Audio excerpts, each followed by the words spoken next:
어떻게 보면 이제 본격적인 로마 제국에 의한 박해는 이때부터 시작이 된다고 볼 수가 있습니다. 그러니까 네로 황제 때부터. 그 전에는 유대인 그리스도인들을 유대인 종교인들이, 그러니까 유대교를 믿는 유대인들이 박해했던 것이죠. 물론 이제 로마도 박해하긴 했지만은 예수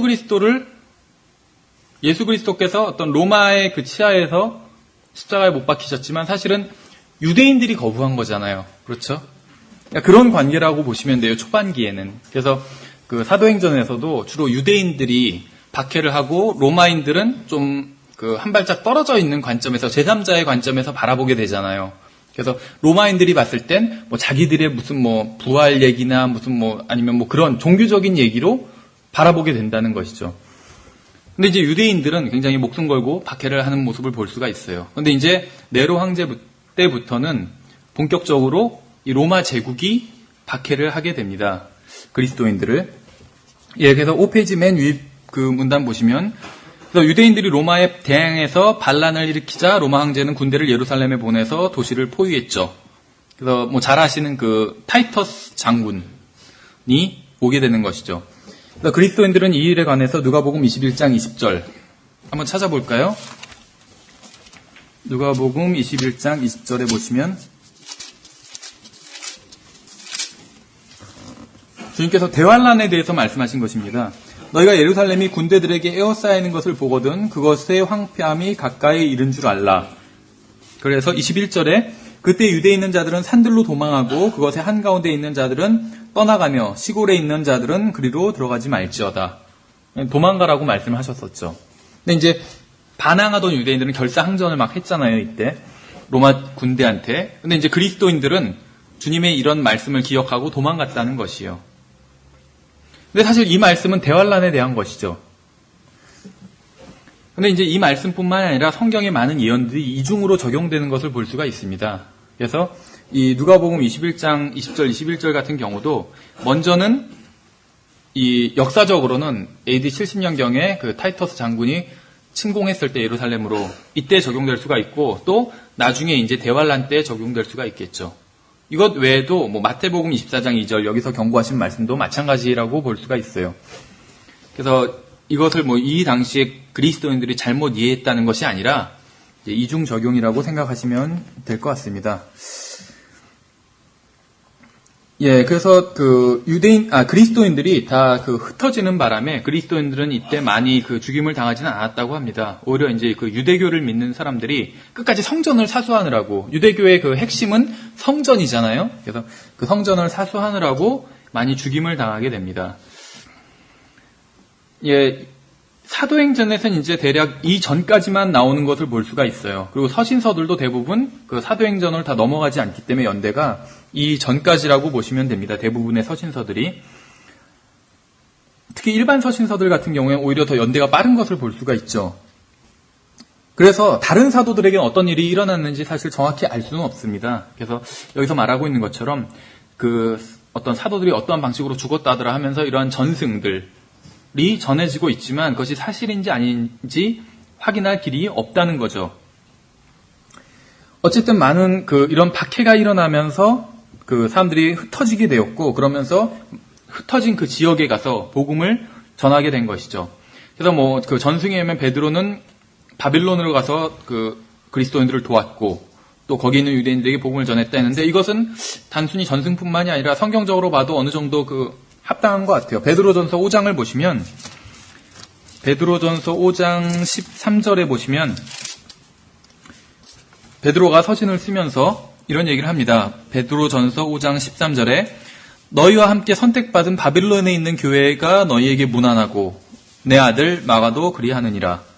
그래서 그 바빌론에 대한 언급을 하고 있어요. 그래서 이런 것을 봤을 때 베드로가 바빌론에 있는 교회와 관련이 있다는 것을 알 수가 있습니다. 로마 카톨릭에서는 로마 카톨릭의 초대 교황이 베드로다 이렇게 얘기를 하지만 사실은 로마와 관련이 있는 것은 바울이라는 것을 알 수가 있죠. 바울이 로마서를 기록했잖아요. 근데 바울이 로마서를 기록했는데 로마서가 16장까지 있는데 보통 로마서의 내용은 15장에서 대부분이 다 끝나거든요. 그 16장에서는 어떻게 보면 이제 그 안부를 전하는 인사 부분이 들어가게 됩니다. 근데 그 인사를 전할 때 사람들 이름을 쭉 열거하면서 누구에게 문안하라 막 이렇게 얘기를 하는데 베드로 이름은 빠졌다는 것이죠. 로마 카톨릭에서 주장하는 것처럼 베드로가 로마에 있었다면 분명히 바울이 베드로의 이름을 언급하지 않았을 이유가 없겠죠. 왜냐하면 기둥같이 여기는 게바하면서 베드로를 초대교회의 기둥과 같은 존재로 이렇게 바울도 묘사했기 때문에 충분히 베드로를 언급할 수밖에 없었을 텐데 언급하지 않았다는 것이죠. 그래서 로마는 사도 바울과 오히려 관계가 있고 베드로는 바빌론과 관계가 있었다는 것을 알 수가 있습니다. 그러니까 이 지역에 가서 복음을 전했던 것이죠. 예, 그래서 요한을 제외하고 사도 요한을 제외하고 대부분의 사도들과 또 이제 주의 형제들이 다 그 죽임을 당하게 됩니다. 요한은 그 오랫동안 살았고, 그러니까 계시록의 연대가 AD 6년 7년경이니까 이때까지 살았고, 거기서도 도미티안 황제 때인데 거기서도 처형받지 않고 나중에 풀려난 것으로 그렇게 전해지고 있습니다. 그래서 풀려나고 나서 기록에 의하면 에베소로 돌아와가지고 이제 제자들도 키우고 이렇게 했다고 합니다. 그래서 노년에 죽었다고 하는데 거의 100살 가까이 산 것 같아요. 왜냐하면 요한이 아무리 나이가 예수님의 지상에 예수님께서 사역하실 때 요한의 나이가 아무리 어렸다 할지라도 그때 요한이 20살이라 할지라도 벌써 여기서 90살이 되잖아요. AD 97년이면 90살 가깝게 되는 것을 알 수가 있겠죠. 예, 그래서 에베소 교회 시대는 이렇게 사도들이 활동하던 시대까지라고 보는 게 좋을 것 같습니다. 뭐 그러니까 예언적으로 계시록에 나온 7교회를 예언적으로 이제 바라보는 교회사 책들마다 약간씩 연대가 다르긴 한데 어쨌든 간에 그냥 사도들이 살았던 세대, 사도 요한까지 포함해서 이때쯤으로 보는 것이 좋을 것 같습니다. 우리가 이제 피 흘린 발자취가 원래는 주 교재인데 이러한 부분, 그러니까는 특히 에베소 교회의 이야기와 이 서머나 교회 시대의 이야기가 그렇게 많이 나오지는 않아요. 피 흘린 발자취에. 물론 이제 피 흘린 발자취 자체가 다른 시대도 그렇게 많이 나오지는 않습니다. 그런데 이제 특히 이 시대 이야기들은 그렇게 더 많이 나오지는 않아요. 그래서 여기서는 주로 지금 다른 책에서 많이 그 내용을 가져왔습니다. 예, 그래서 에베소 교회 시대는 우리가 지난번에 살펴봤던 것처럼 여러 가지 행위도 있었고 사도들이 있었기 때문에 행위도 있었고 또 어떤 니콜라 당의 교리를 다른 교회들은 용납한 교회들이 있어요. 계시록에서 보면. 근데 에베소 교회는 그것을 용납하지 않았거든요. 그래서 교리적으로는 굉장히 올바른 교회였어요. 그렇지만 첫사랑을 잃어버린 교회였었죠. 그래서 그 다음 시대로 연결되는 서머나 교회 시대에는 박해를 받게 되는 것이요. 다시 말하면 책망을 받게 되는 것이죠. 주님으로부터. 예, 그래서 이제 오늘 그 프린트물 제6과를 보시면 이제 서머나 교회 시대에 대해서 살펴보도록 하겠습니다. 예, 계시록 2장을 다시 펴시면 2장 8절부터 11절까지가 서머나 교회에 대한 말씀입니다. 서머나 교회는 우리가 아는 것처럼 계시록의 7교회 중에 유일하게 책망을 받지 않은 두 교회 중에 한 교회죠. 바로 빌라델비아 교회와 이 서머나 교회라는 것을 알 수가 있어요. 그래서 서머나 교회 자체가 굉장히 좀 한번 계시록의 7교회들을 한번 비교해 보시면은 굉장히 많은 진리를 발견해내고 또 영적 유익을 얻을 수 있을 거라고 생각을 합니다. 그래서 이 서머나 교회에 대한 말씀을 보시면 이 7교회에 대한 말씀 중에서 가장 짧아요. 보시면 8절부터 11절까지 그러니까 4절로 끝나는 것을 알 수가 있죠. 한번 읽어보면 8절에 서머나에 있는 교회의 천사에게 편지하라. 처음이요 마지막이니 곧 전에 죽었다가 지금 살아있는 이가 이것들을 말하노라. 내가 내 행위와 환난과 궁핍을 알며 그러나 내가 부유하도다. 또 스스로 유대인이라 하나 유대인이 아니요 사탄의 회당인 자들의 신성 모독을 아노라. 내가 고난당할 그것들 가운데 어떤 것도 두려워하지 말라. 보라, 마귀가 너희 중에서 몇 사람을 감옥에 던져 넣어 너희를 시험하리니 너희가 열흘 동안 환난을 당하리라. 너는 죽기까지 신실하라. 그리하면 내가 생명의 관을 내게 주리라. 귀 있는 자는 성령께서 교회들에게 말씀하시는 것을 들을지어다. 이기는 자는 둘째 사망의 해를 입지 아니하리라. 예, 그래서 비교적 짧은 4절로 서머나 교회에 대한 말씀이 끝나게 됩니다. 예, 이 서머나 교회에 대한 말씀을 통해서 우리가 이제 4가지를 살펴볼 수가 있습니다. 첫 번째 이제 주님의 높으심, 주님의 어떤 주권, 높으심에 대해서 알 수가 있고, 두 번째는 성도들의 고난. 전 그 시대에 걸쳐서 성도들은 고난을 받았어요. 물론 이제 라오디게아 시대, 이 시대는 배교한 시대이기 때문에 더 이상 마귀가 그 성도들에게 박해할 필요가 없는 것이죠. 이미 배교했기 때문에. 그래서 이 라오디게아 시대는 약간 독특하지만 대부분의 교회 시대에서는 고난을 당했습니다. 사실 이 라오디게아 교회 시대에도 우리나라나 미국이나 이런 나라들, 자유가 있는 민주주의 국가에서는 고난을 당하는 일이 거의 없죠. 신앙 때문에. 하지만 공산권 국가, 뭐 러시아, 소련은 붕괴했으니까 중국 같은 경우에는 아직도 엄청난 고난을 받고 있죠. 그래서 전 시대에 걸쳐서 사실 성도들은 고난을 당했습니다. 그런데 왜 이제 서머나 교회 시대를 특히 더 어떤 순교자들의 시대라고 부르냐면 이때가 가장 극심했기 때문에 고난과 박해가, 그래서 순교자들의 시대라고 부릅니다. 어쨌든 간에 성도들이 굉장히 극심한 고난을 당한 시기라는 것을 알 수가 있고, 세 번째는 어떤 마귀의 반대, 마귀의 공격이 있었던 시기였고, 또 네 번째는 그렇지만 영적으로는 굉장히 부유한 시기였다는 것을 알 수가 있어요. 교회사 7시기 중에 가장 고난을 극심하게 받았고 또 가장 가난한, 사실 육신적으로는, 물질적으로는 가난한 시기였습니다. 가장 그 박해가 컸기 때문에. 그런데 사실은 영적으로는 가장 부유한 시기였다고 주님께 칭찬을 들은 그러한 교회였던 것이죠. 여기서 아시는 것처럼 오늘날 그 구원을 받으면 모든 것이 다 잘 된다는 그러한 사고방식이 그리스도인들 사이에, 기독교인 사이에 많이 물들어 있습니다. 이런 잘못된 생각이. 근데 사실 성경에서는 우리가 시련을 반드시 받게 될 것이라고, 고난을 당할 것이라고 그렇게 말씀하고 있죠. 베드로전서 한번 찾아볼까요? 1장을 보시면 1장 6절, 7절에 비록 지금은 필요가 있어 너희가 여러 가지 시험으로 인해 잠시 근심하고 있으나 오히려 그 구원을 크게 기뻐하나니 이것은 너희 믿음의 단련이 불로 정죄해도 없어지는 금을 단련하는 것보다 훨씬 더 귀하여 예수 그리스도께서 나타나실 때 칭찬과 존귀와 영광으로 드러나게 하려 함이니라. 디모데후서 3장 12절에서도 비슷한 것을 말씀하고 있어요. 경건하게 살고자 하면 누구나 이제 박해를 받게 된다는 그 말씀이죠. 예, 그래서 이 시기의 그리스도인들을 보면 예수 그리스도를 섬기려면, 제대로 섬기려면 대가를 치러야 한다는 것을 알 수가 있는 것이죠. 그래서 어떤 이런 시련과 고난은 정상적인 그리스도인의 삶의 일부분이라는 것을 또 이 서머나 교회에 주시는 말씀을 통해서 알 수 있습니다. 예, 먼저 이제 주님의 높으심은 어떤 측면이 있냐 살펴본다면, 서머나 교회는 이제 보시는 대로 좀 오타가 났는데 박해받는 교회였습니다. 누가 박해했냐면 주로 이제 물론 그 가시적인 측면에 있어서는 인간 정부로부터 박해를 받았죠. 황제들로부터, 로마 황제, 뭐 그 수에 있어서는 이제 어떤 그 주장하는 사람마다 약간 차이가 있지만 대략 10명의 황제, 10번의 큰 박해가 있었다고 합니다. 이 시기에. 그래서 대략 AD 그 70년 이후부터 300년경까지 10번에 걸쳐서 큰 박해가 있었어요. 중간중간에 박해가 없었던 적도 있었습니다. 황제, 그, 박해를 하지 않은 황제도 있었어요. 그러나 이제, 대부분은 박해를 했다는 것을 알 수가 있죠. 그래서 인간 정부로부터 고난을 당했다는 것을 알 수가 있어요. 근데 참 인간 정부, 어떤 국가에 대해서 생각해 보면, 하나님의 관점으로 만약에 바라본다면 굉장히 어떤 면에선 더럽다는 것을 알 수가 있어요. 국가들은 왔다가 사라지고 계속 그러잖아요. 그렇죠. 우리는 지금 대한민국 그 체제 안에서 살고 있고 굉장히 우리 중에 대부분은 여기서 평생을 살았어요. 앞으로도 계속 오랫동안 지속될 것처럼 생각이 됩니다. 그러나 전체적으로 봤을 때는 대한민국이란 국가 자체는 지금 뭐 50년, 60년 뿐이 안 되잖아요. 건국한 지는. 그렇죠.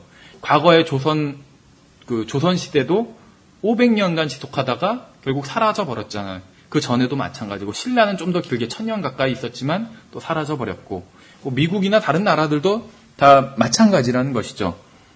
근데 주님께서는 역사를 주관하시는 분이시라는 것을 계시해주고 계신 것이에요. 자기가 처음이요 마지막이라고 말씀하고 있잖아요. 인간 나라는 있다가 사라지고 계속 그러는데 주님께서는 그렇지 않다는 것이죠.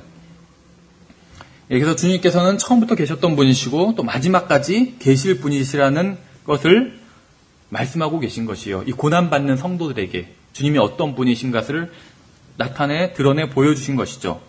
또한 이 지금 고난받는 이 서머나 교회 성도들에게 하시는 말씀 중에 전에 죽었다가 지금 살아있는 이라고 말씀하고 계세요.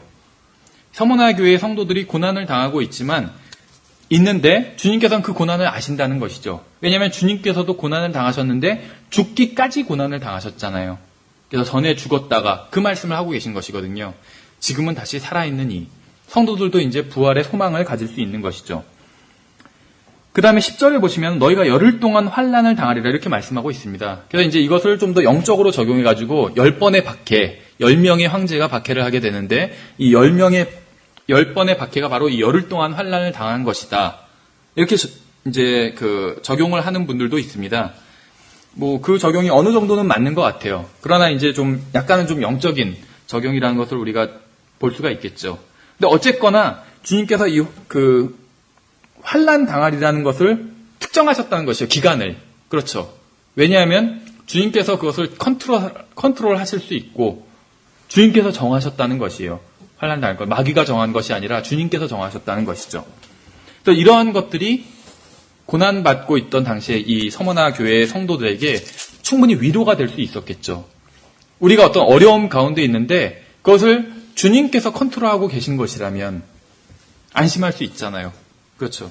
왜냐하면 그걸 컨트롤하고 계신 분이 바로 우리 아버지니까 안심할 수 있는 것이죠.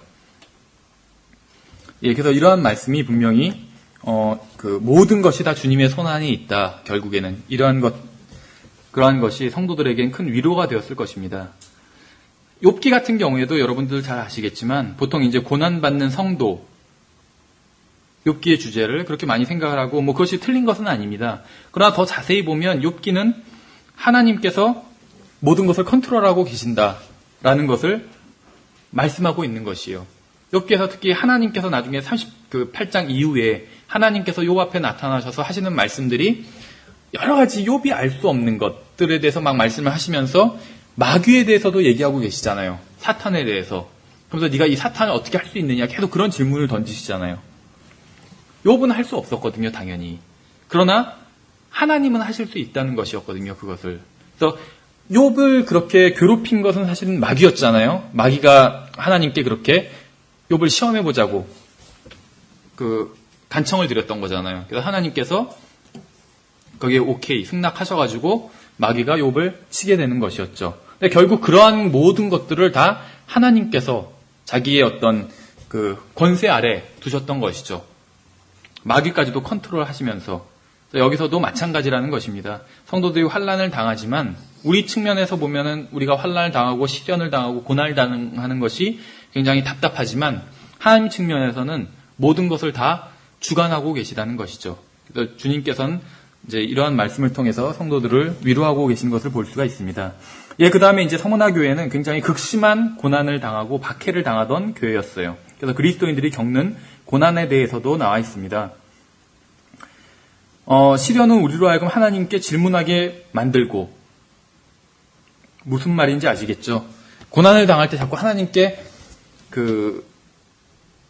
어떻게 보면 자기가 답을 알면서도 하나님께 원망하는 이런 그런 얘기들을 할 때가 있잖아요. 또 하나님에 대해서 깊이 생각하게 만듭니다. 어려움을 당하게 되면. 그렇죠. 그래서 내가 시련을 어떻게 통과하느냐 하는 것은 내가 하나님을 어떻게 생각하느냐는 것에 달려 있다는 것입니다. 그래서 서머나 교회 성도들은 감옥에 갇히고 또 순교당하기까지 박해를 받았죠. 그래서 우리는 여기서 성도가 왜 고난을 겪는가 하는 질문을 한번 생각해 볼 수가 있습니다. 그래서 그 대답을 이제 4가지 정도로 정리해 볼 수가 있는데, 첫 번째는 주님께서 성도의 잘못된 점을 바로잡기 위해서 고난을 주시는 경우가 있어요. 그렇죠. 우리가 고난과 시련을 당하는데 그 이유가 주님께서 우리의 잘못된 것을 바로잡기 위해서인 경우가 있다는 것이에요. 성경에서 예를 찾아보면 야곱을 들 수가 있어요. 야곱. 그렇죠. 야곱의 생애. 야곱의 생애 어떻습니까? 막 외삼촌을 속이고 아버지를 속이고, 그렇죠. 아버지 이삭을 속이잖아요. 그렇죠. 자기가 에서라고 속이고. 그래서 야곱에게 하나님께서는 야곱의 잘못된 것들을 바로잡기 위해서 고난을 허락해 주신 것이죠. 그 다음에 이제 2번째로는 성도의 성장을 위해서 고난을 주시는 경우도 있다는 것입니다. 그러니까 우리가 겪는 많은 고난이 이 경우에 해당되는 경우들도 있어요. 우리가 정말 잘못한 게 없음에도 불구하고 고난을 당할 때도 있다는 것이죠. 그래서 제가 이 인용한 책에서는 이런 경우가 많다고 했는데 제가 볼 때는 모르겠어요. 제가 볼 때는 오히려 2번보다 1번이 더 많지 않나. 우리가 잘못해서 주님께서 우리를 징계하시기 위해서 고난을 주시는 경우가 훨씬 더 많지 않나 이렇게 생각을 하는데 이 책을 제가 인용한 이 책을 쓰셨던 분은 2번이 오히려 더 많다. 아무런 잘못이 없어도 고난당하는 경우가 많다. 이렇게 하는데 그거는 정확히는 모르죠. 왜냐하면 우리가 다른 고난당하는 성도를 보고 함부로 판단할 수는 없거든요. 여기서 이렇게 4가지 판단 기준을 얘기하고 우리가 고난받을 때 나는 어디에 해당이 되는가 판단해 볼 수는 있어요. 자기 자신을 스스로. 그런데 다른 그리스도인을 함부로 판단해서는 안 돼요. 저 형제는 보나마나 1번이다. 이렇게 판단해서는 안 된다는 것이죠. 그건 그 형제와 하나님과의 관계인 것이에요. 그런 부분을 함부로 판단하면 안 되겠죠. 어쨌든 간에 성도들이 아무런 잘못이 없지만 성도들이 영적 성장을 위해서 고난을 허락하시는, 시련을 허락하시는 경우도 있다는 것이죠. 예를 들면 요셉의 경우 같은 예를 들 수가 있겠죠. 요셉은 거의 잘못한 게 없는 경우로 나옵니다. 창세기를 읽어보면 예수 그리스도의 거의 완벽한 모형이라고 볼 수가 있어요. 잘못을 하질 않았는데도 불구하고 고난을 당해요. 근데 그 고난을 믿음으로 또 받아들이고, 그렇죠.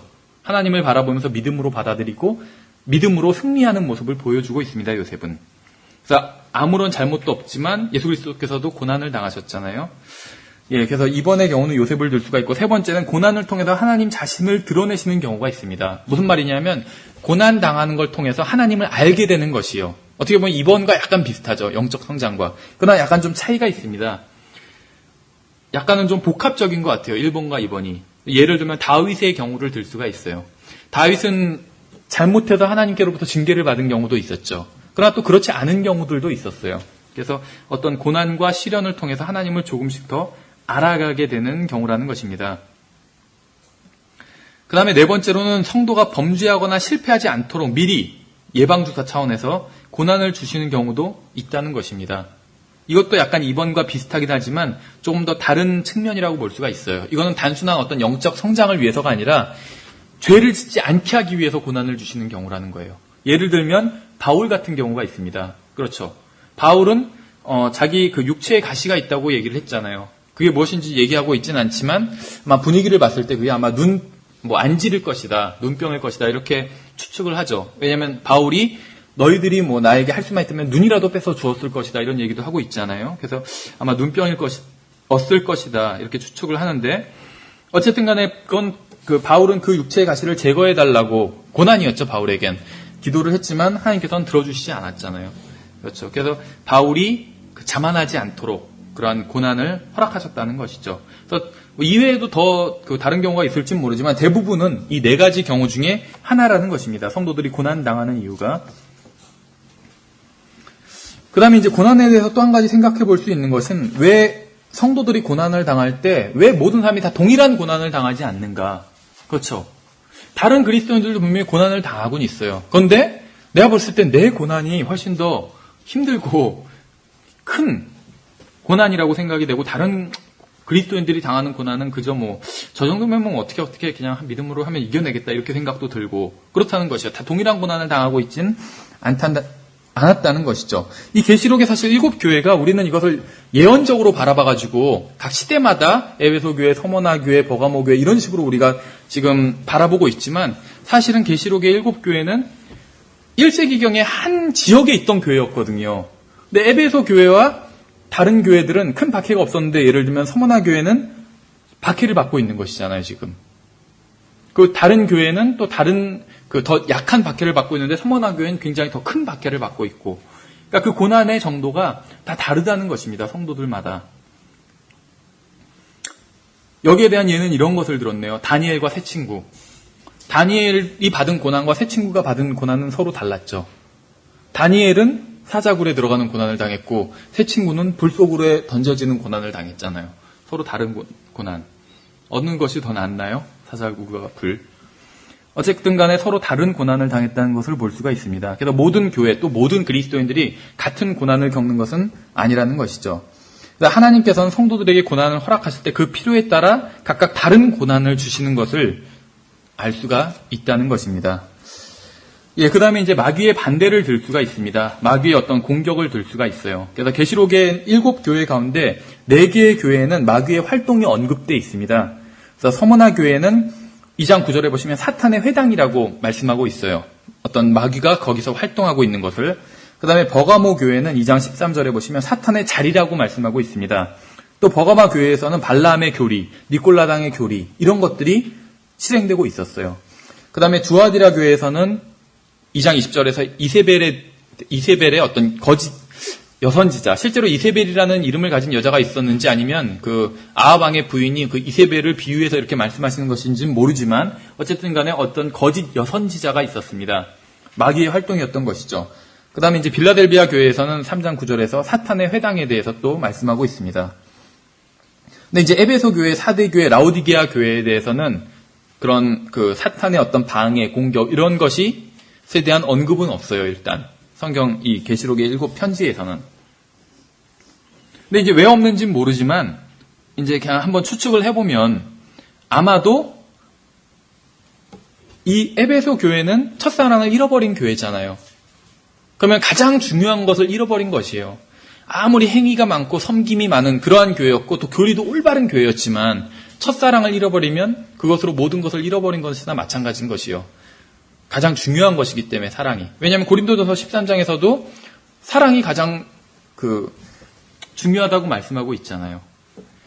그 4대 교회는 죽은 교회였죠. 영적으로 완전히. 우리가 나중에 보면 알겠지만. 다음에 라오디게아 교회는 완전히 배교해가지고 예수님이 문 밖에 계신 교회잖아요.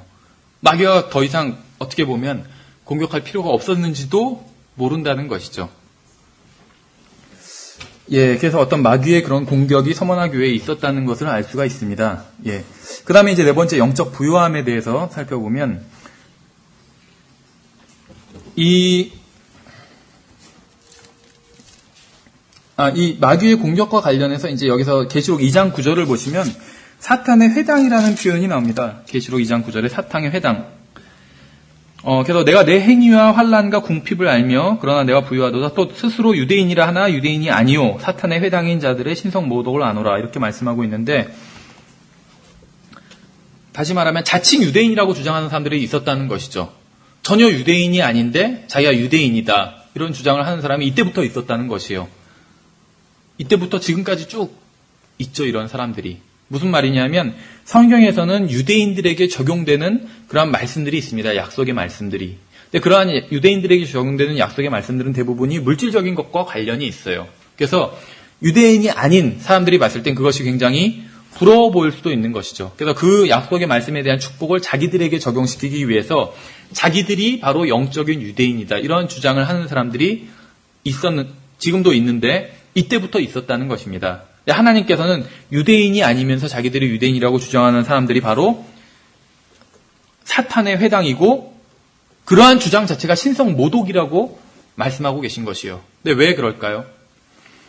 어떤 사람이 물질적인 유대인이 아니면서 문자적인 유대인이 아니면서 자기가 유대인이라고 주장을 한다면 그 사람이 가지고 있는 교리는 다분히 후천년주의적일 수밖에 없어요. 전천년주의라는 것이 예수 그리스도께서 천년왕국 전에 재림하셔서 천년왕국에서 통치하신다는 것이죠. 근데 그 천년왕국에서 통치하실 때 유대인들이 어떤 머리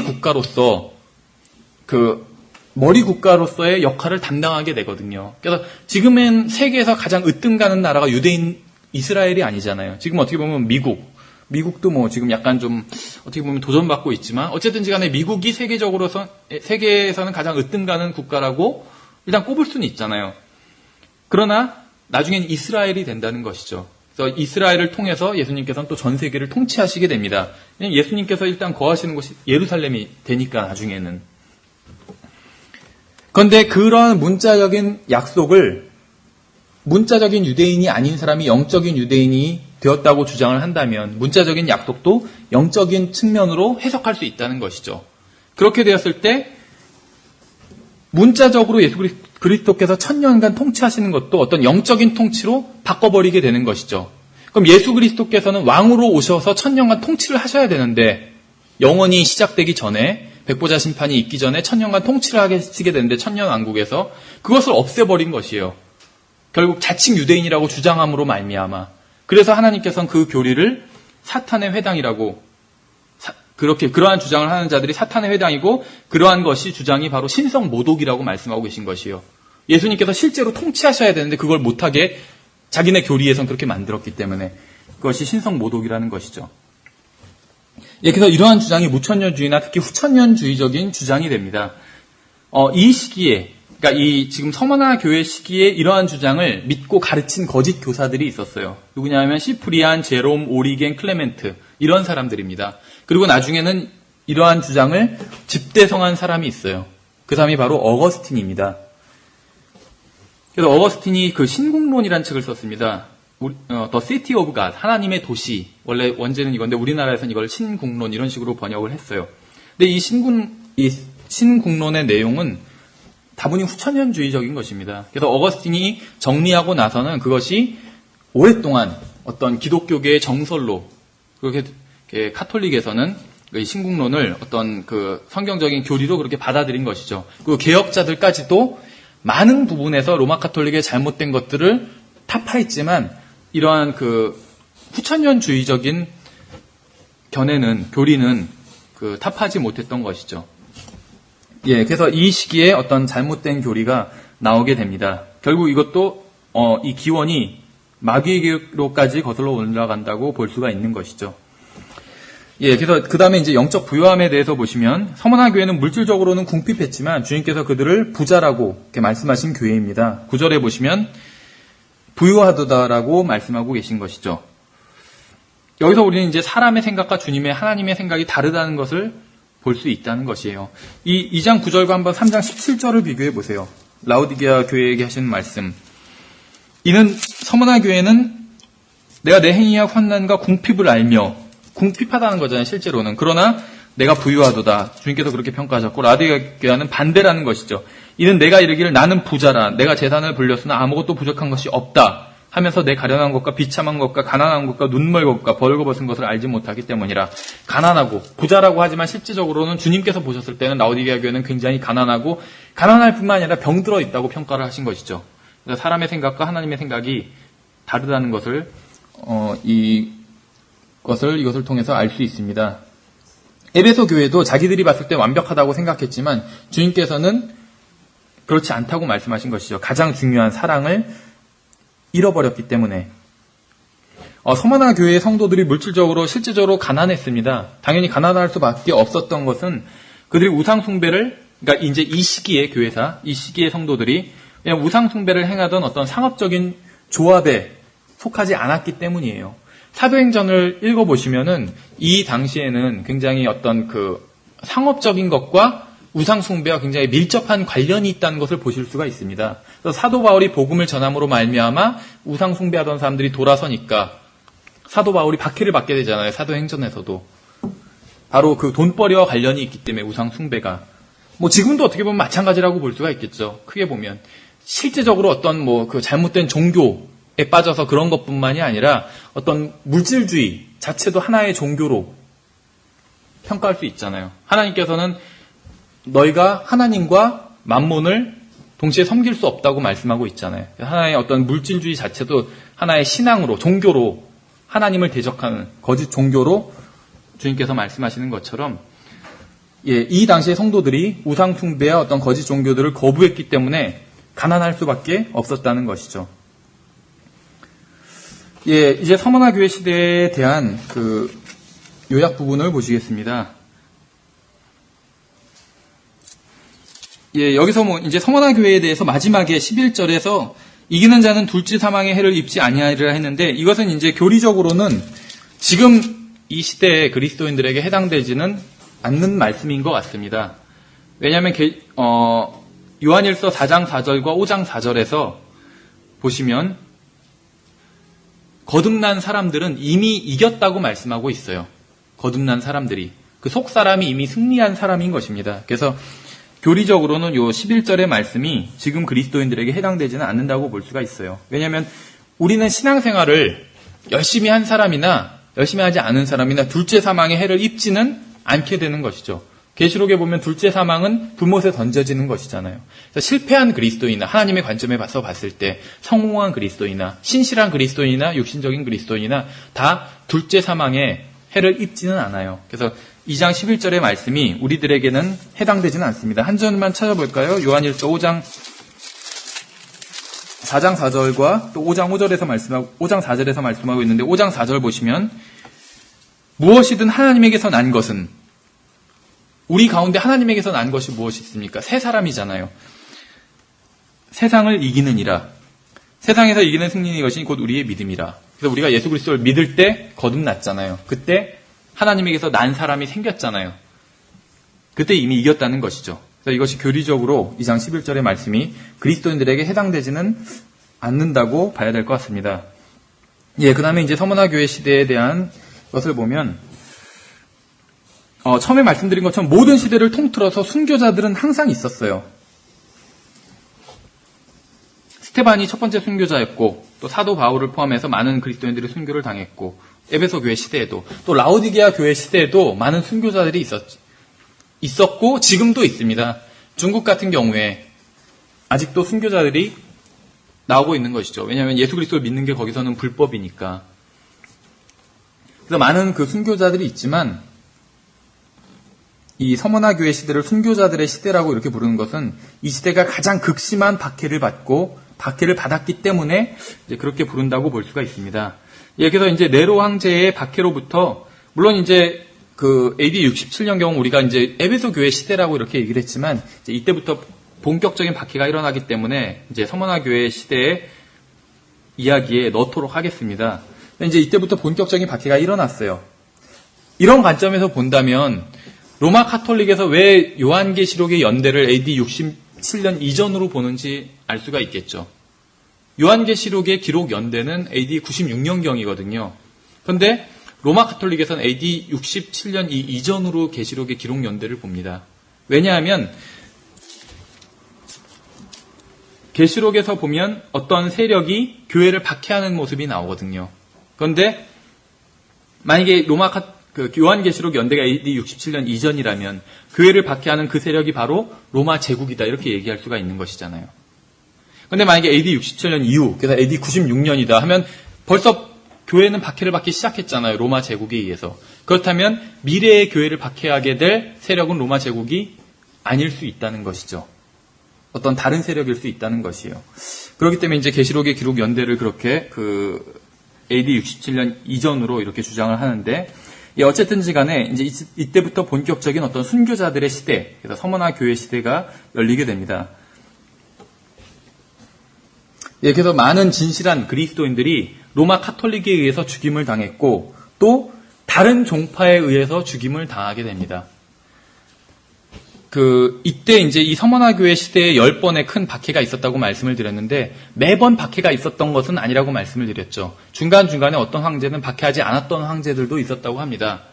근데 이제 이런 일들은 이때 당시에만 있었던 것이나 역사적으로 보면 비일비재했어요. 유럽에서도. 예를 들면 1500년대 경부터 시작하면 엘리자베스 여왕 시대잖아요. 영국 같은 경우에.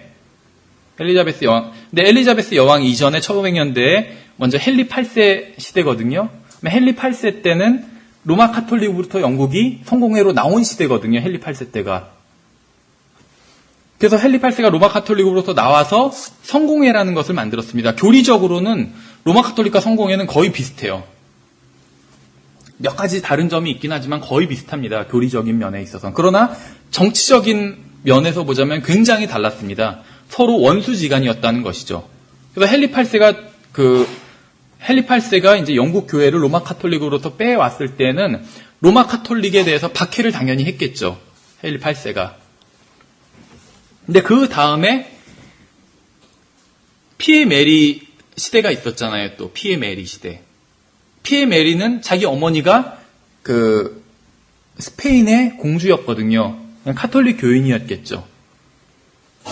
그래서 당연히 피에 메리 시대에는 다시 로마 카톨릭으로 회귀하게 됩니다. 그래서 성공회를 박해하게 돼요. 그러니까 국가의 종교가 몇 년 전까지만 해도 성공회였었는데 카톨릭을 박해했어요. 다시 카톨릭으로 오면서 성공회를 이제 박해를 하게 됩니다. 그럼 사람들이 헷갈렸겠죠. 이제 카톨릭 믿는 것은 금지다 해가지고 성공회를 믿었는데, 갑자기 이제는 성공회 믿는 것은 금지다 하니까, 약삭 빠른 사람들은 이제 카톨릭으로 다시 바뀌었겠죠. 근데 이 피에 메리 재임 기간이 제가 정확히는 지금 기억이 안 나는데, 그렇게 길지는 않습니다. 뭐 5년인가 4년 뭐 이 정도뿐이 안 돼요. 그래서 피에 메리가 폐위당하고 나서 엘리자베스 여왕이 등극하게 되잖아요. 이땐 다시 성공회로 회귀하게 되겠죠. 카톨릭을 버리고. 그래서 막 길지 않은 몇십 년 사이에 카톨릭을 믿었다, 성공회를 믿었다, 카톨릭을 믿었다, 다시 성공회를 믿었다 이렇게 바뀌게 됩니다. 그러면서 반대파, 정치적으로 원수지간이었기 때문에 반대파를 무자비하게 숙청하게 돼요. 그런데 카톨릭을 믿는 시기였건 성공회를 믿는 시기였건 상관없이 항상 박해받는 사람들이 있었어요. 어느 파에 상관없이. 바로 성경을 그대로 믿었던 그리스도인이었던 것이죠. 성경대로 믿는 침례 교인들이었던 것이에요. 그래서 로마 카톨릭에 의해서 박해를 받고 또 여러 다른 종파들에 의해서 박해를 받게 됩니다. 물론 이제 그것은 이제 나중에 4대 교회 시대와 또 빌라델비아 4대 교회 시대의 얘기지만 주로 어쨌든 간에 이 서머나 교회 시대에도 이렇게 박해를 받게 되는 것을 볼 수가 있어요. 그리스도인들이. 로마 제국과 유대인들과 또 로마 카톨릭과 또 다른 종파들로부터. 예, 그래서 이 시대의 박해자들은 그리스도인들을 박해했던 이유를 우리가 생각해 본다면 정확한 건 알 수가 없겠죠. 이 시대에 대한 이야기들을. 그러나 우리가 어느 정도 추측을 해본다면 이제 몇 가지로 추측을 해볼 수가 있습니다. 첫 번째는 네로 황제 때문에 박해를 받게 돼요. 한 가지 사건이 있었는데 무엇이냐면 바로 네로 황제가 로마를 불태우게 됩니다. 그러니까 도시를 더 아름다운 도시를 만들겠다는 그런 야무진 꿈을 꾸고 다 불을 지르게 돼요. 로마 시 자체를. 그러니까는 하루아침에 자기들의 집이 불타버린 로마 시민들이겠죠, 당시. 로마 시민들이 이 황제한테 이제 항의를 하러 가게 됩니다. 그러니까는 분노한 이 시민들을 지금 달래야 되는데 방법이 없잖아요. 그래서 바로 이제 네로 황제가 봤을 때는 자기를 신으로 섬기지 않던 그리스도인들이 눈에 가시였겠죠. 그래서 이 그리스도인들이 불을 지른 것이다. 이렇게 거짓말을 하게 됩니다. 그래서 무수한 그리스도인들이 이제 박해를 받고 또 박해를 당하고 순교당하게 되는 것이에요. 이 로마 시민들로부터 박해를 당하게 되는 것이죠. 그래서 이것이 이제 첫 번째 어떤 직접적인 원인이 됐다고 생각할 수가 있고, 두 번째는 아까 말씀드린 것처럼 이 시기의 사람들은 대부분 우상을 섬기던 사람들이었습니다. 또 국가적으로도 어떤 우상 숭배를 했었기 때문에, 왜냐하면 어떤 이 국가의 수장인 황제를 최고의 신 중에 하나로 이렇게 숭배를 했었잖아요. 그래서 이런 우상 숭배를 하지 않으면 그것은 반국가적인 행위를 하는 것이에요. 우상 숭배를 하지 않는다는 것 자체가 반국가적인 어떤 행위를 하는 것이 되는 것이죠. 그렇기 때문에 또 반국가적인 그러한 반역자라는 그러한 누명을 쓰고 그리스도인들이 박해를 당하게 됩니다. 예, 그래서 그리스도인들이 이제 어떤 반역자다 아니면 무신론자다, 신들을 섬기지 않으니까 이런 이유로 박해를 당하고 또 죽임을 당하게 되는 것이죠.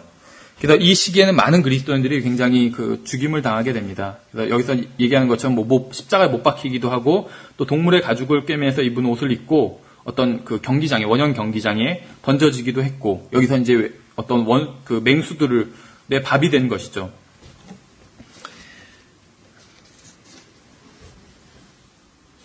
그래서 이 시기에 있던 많은 황제들이 그리스도인들을 박해하게 됩니다. 그래서 아예 그리스도인이란 이런 이름 자체를 없애버리겠다 하면서 모든 그리스도인들을 다 색출해서 사형에 처하고 고문을 하고 재산을 몰수하고 이런 박해를 하게 됩니다.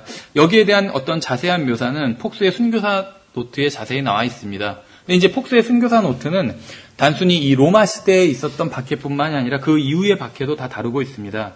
근데 지금 관점에서 우리가 읽어보면 굉장히 잔인한 방법으로 고문을 당한 그런 이야기들이 많이 기록이 되어 있어요. 그래서 사파도 같이 곁들여져 있고. 그래서 한번 얇진 않거든요, 폭스의 순교사 노트가. 그런데 단순히 박해당한 이야기들만 이렇게 있는 것이 아니라 그 당시에 어떤 그리스도인들이 무엇을 믿었고 왜 박해를 받았는지 이러한 이유까지 비교적 자세히 나와 있습니다. 그래서 한번 나중에 신학원 종강하고 나서 읽어보시면은 굉장히 많은 유익을 얻고 또 도전을 받으실 수 있을 것 같아요. 예, 그래서 그리스도인들이 대부분 박해를 받았는데, 이제 아까 말씀드린 것처럼 어떤 황제는 또 박해를 하지 않은 그러한 짧은 기간 동안 그러한 경우도 있었습니다. 그러나 대부분은 박해를 했기 때문에 10번에 걸쳐서 그렇게 박해를 받게 됩니다. 예, 그래서 4페이지 윗부분에 보시면 마귀는 이러한 방법을 통해서 온 세상으로 굉장히 급속하게 퍼져나가고 있던 하나님의 교회를 파괴하려고 노력을 했다는 것을 알 수가 있어요. 그렇지만 이렇게 박해를 하면 할수록 기독교의 특성이 더 널리 퍼지게 되는 것이죠. 중국의 예만 봐도 중국의 그리스도인이 몇 명인지 아세요? 우리나라는 교회 다니는 사람, 자기가 기독교가 종교다 이런 사람이 860만인가라고 하잖아요. 자기가 그러니까 교회 다니는 사람, 어떻게 보면 소위 말하는 나이롱 신자까지 다 합해서 860만이에요. 제적 교인이, 한마디로. 중국에는 그리스도인이 1억이라고 합니다. 1억. 1억이라도 10%가 채 안 돼요. 그 사람들이 13억인가 하니까 8% 뭐 이 정도 되는 거예요. 1억이라도. 그러니까 전체로 보면 많지는 않은 거죠. 그러나 엄청나게 많은 거죠. 1억이면. 근데 어떻게 해서 중국에 그렇게 그리스도인이 많아졌는가? 박해를 했기 때문에 많은 것 같아요. 박해를 받았기 때문에. 박해를 받으면 받을수록 그 수가 굉장히 더 늘어나게 되는 거죠. 그리고 제 생각이지만 아마도 우리나라의 그리스도인들보다, 저를 포함해서 우리나라의 그리스도인들보다 더 신앙이 순수하고 더 뜨겁게 주님을 사랑하지 않을까, 이렇게 생각이 됩니다. 왜냐하면 이 서머나 시대에도 마찬가지였을 거예요. 이때는 그리스도인이 된다는 게 자기 목숨을 담보로 하고 그리스도인이 되는 거거든요. 지금은 그냥 교회 다니고 또 그냥 부모님 기쁘시게 해드리기 위해서 믿는 척하고 교회 다니고 이런 사람도 있어요.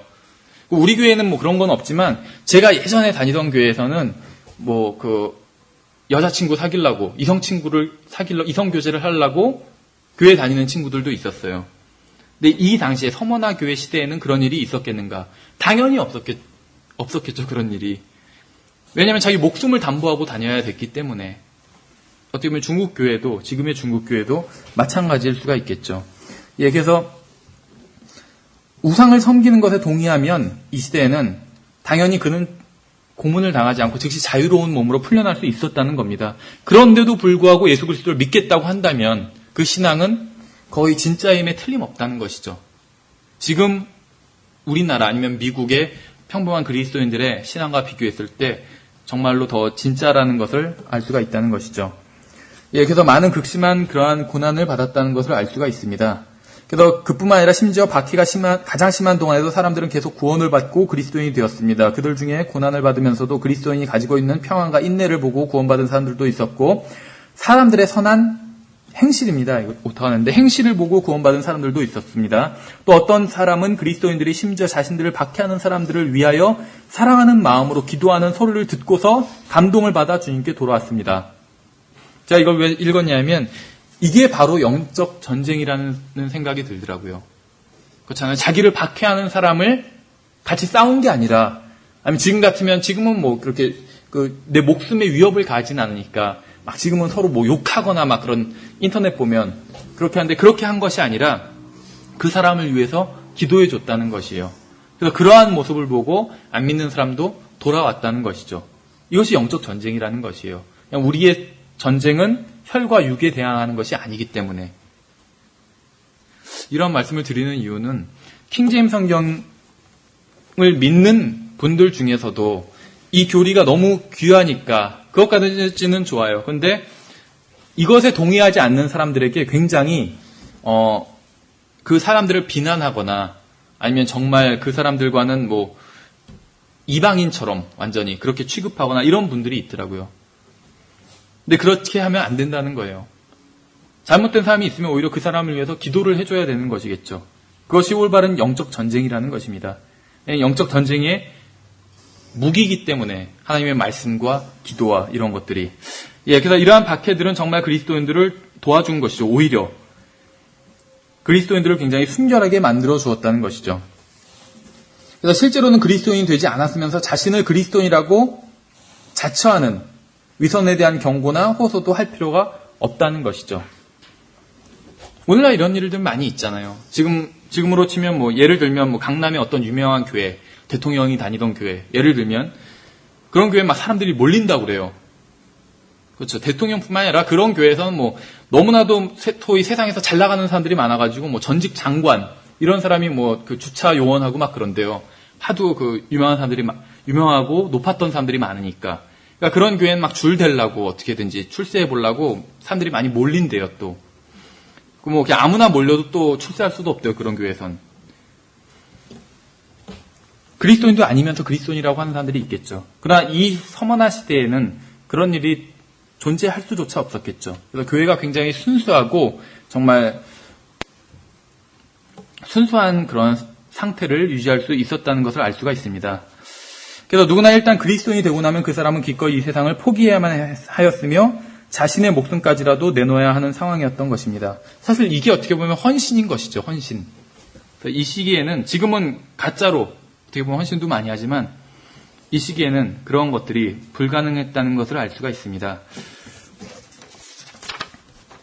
예, 얼마 남지 않은데 시간이 많이 가서요. 나머지 부분은 다음 시간에 이어서 하고 다음 시간에는 그 다음 시대인 버가모 시대에 대해서 살펴보도록 하겠습니다. 예, 수고하셨습니다.